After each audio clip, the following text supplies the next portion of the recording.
రాష్ట్రమంతటా మద్యం షాపు, ఆ మద్యం షాపులకి తోడుగా ఒక్కొక్క షాప్కి 4-5 బెల్ట్ షాపులు.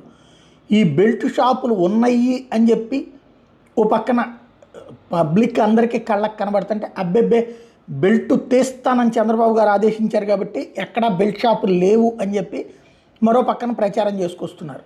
కంట్రోల్ చేసేసారని పబ్లిక్కి తెలుసు. అయితే ఇప్పుడు ఈ బెల్ట్ షాపుల ఉదంతంలో ఏకంగా తెలుగుదేశం పార్టీకే సంబంధించినటువంటి శాసనసభ్యుడు తిరువూరు నియోజకవర్గంలో 48 గంటల్లో బెల్ట్ షాపులని సీజ్ చేయకపోతే నేనే ప్రత్యక్షంగా దిగుతానంటూ 4 షాపులకి 40 దాకా బెల్ట్ షాపులు ఆయనే స్వయంగా ప్రకటించారు. దాంతోపాటుగా బెల్ట్ షాపులన్నీ సీజ్ చేయకపోతే ప్రత్యక్షంగా రంగంలోకి దిగి నేనే వాటిని సీజ్ చేస్తానని ప్రకటించారు. ఆయన ఏం మాట్లాడారు విందాం. 48 గంటల తర్వాత నేనే ప్రత్యక్ష కార్యాచరణకు దిగి ఈ తిరువూరులో మద్యం లేకుండా చేసే బాధ్యత నాకు.